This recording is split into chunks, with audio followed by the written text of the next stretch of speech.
Улсын хурлын дарга эрхэмшүүдээ Монгол Улсын хурлын чуулганы хурлын нэгэн тухай хуулийн 106 дугаар зүйлийн 106-ийн нэгт хэсэгт Монгол Улсын дээд шүүхийн шүүгчийн сонгон шалгалтад тэнцсэн нэр дэвшигчийг танилцуулгыг шүүх хэрэг зүйл улсын хурлд ирүүлнэ гэж заасны дагуу шүүх хэрэг зөвлөөс улсын хурлд 2025 оны 5 дугаар сарын 30-ны өдөр нэр дэвшигч очийг танилцуулах тухай 01/983 нэр дэвшигч Зоозыг танилцуулах тухай 01/984 тоод албан бичгээр ирүүлсэн танилцуулгыг улсын хурлын чуулганы уралдааны дэгийн тухай хуулийн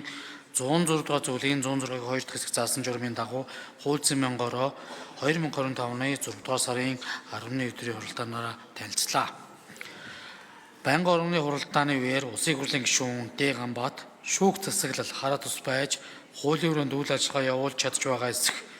гүйцэх засаглаас шүүгчийн хараа тус байдалд нөлөөлж болзошгүй үйлдэл гарч байгаа эсэх шүүхийн ерхий зөвлөлд хууль заасны дагуу шүүхийн хараа тус байдлыг хангах үүргийн өрөөнд ямар ажил хэрэгжүүлж байгаа талаар нэр дэвшигч шүүгчдийн хөдөө орон нутагт ажиллаж байгаа туршлагын талаар улсын хурлын гишүүн П. Сайн зориг нэр дэвшигчийн шүүгчийн аль салбарт эрх зүйн чиглэлээр мэрэгсэн талаар шүүх хэрэг зөвлөлийн шүүгчийг сонгон шалгалтаа тодорхой салбар эрх зүйгээр ангилдаг хэсэг шалгалтын тэнцэн шүүгчийн анх заагдсан чиглэлээс өөр дахин шилжүүлэх тохиолдол байдаг хэсэг талаар хууль хэрэглээний нэгдсэн байдлыг шүүхийн оролцоо шүүхийн чиг үүрэг ач холбогдлын талаар нэр дэвшигчид ямар байр суурьтай байгаа талаар шүүгээс хэрэг буцаахгүй байх зарчмыг хэрэгжүүлэх нь хэр оновчтой талаар шүүхийн шийдвэр гүйцэтгэх нь шүүхийн эрх мэдлийн байгууллагад байх хэсэг асуудал дээр нэр дэвшигчдээс байр суурийн талаар асуусан болно. Түүнчлэн улсын хурлын гишүүн Г. Уянхан шиг өмнө нь нэр дэвшиж байсан шүүгч дахин нэр дэвшиж буй шалтгааны талаар улсын хурлын гишүүн Эрдэнэт шүүхийн индексийн судалгаагаар 2021 онд Монгол Улсын шүүх 100 ононоос 51.94 оноо 2003 онд 53.22 оноо авсан бол 25 онд энэ нь улсын шүүх 100 ононоос 51.4% оноо 2020 онд 53.2 оноо авсан бол 25 нь энэ оноо өсөх чиглэлээр шүүх хэрэг зөвлөл ямар арга хэмжээ авч хэрэгжүүлж байгаа талаар шүүгд итгэх иргэдийн итгэлийн судалгаа сайжруулах иргэдийн итгэлийг нэмэгдүүлэх чиглэлээр ямар ажил хийж байгаа талаар шүүхийн шийдвэрийг тодорхой үндэслэл сайдад тайлбарлах зарчмыг хэвшүүлэх чиглэлээр ямар ажил хэрэгжүүлж байгаа талаар тус асуулт асуулж хариулт авсан болно. Байнгын орны хуралдааны үеэр улсын хурлын гишүүн Эрдэнэт дээд шүүгэн засаглалын цэцүүрийг хадгалах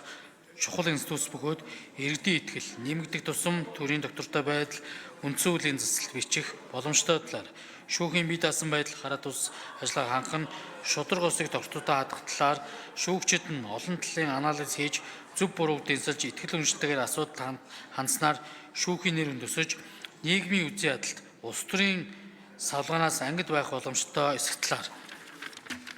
улсын хурлын гишүүн Д. Ганбаат шүүгчдийн хараа тус байдал шүүхийн доктортой байдлыг хангах талаар шүүхийн сахилгаан орны дарга болон шүүхийн ерөнхий зөвлөлийн даргаыг жил бүр ээжсэн томлох нь хэр үр дүнтэй байгаа талаар улсын хурлын гишүүн П. Сайн зориг дээд шүүхийн эрх зүйн тогтолцооны доктортой байдлыг нөлөөлдөг бөгөөд шүүхийн шийдвэрээр хууль хэрэглээний нэгдсэн байдлыг хангаж чадвал хууль тогтоомжийг засахгүйгээр доктортой хэрэгжүүлэх боломжтой талаар хууль тайлбарлах эрх мэдэл нь улсын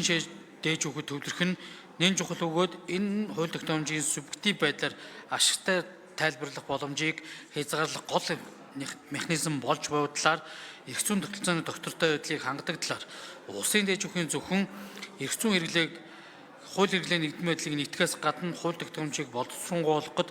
манлайлал үзүүлэх шаардлагатай шүүгч нийгмийн дарамтаас ангид бие даасан байдлаа хадгалж шударга усны зарчмыг тууштай хамгаалах талаар тус үг хэлж байр сууриа илэрхийлсэн болно. Улсын хурлын дарга эрхэмшүүдээ Монгол Улсын дээд шүүхэд нэр дэвшиж байгаа шүүгчтэй танилцсан талаар хууль зүйн орны санал төгөлтийг хилцэн шийдвэрлэж өгөхийг та бүхнээс хүсье. Анхаарал татсан явдал баярлалаа.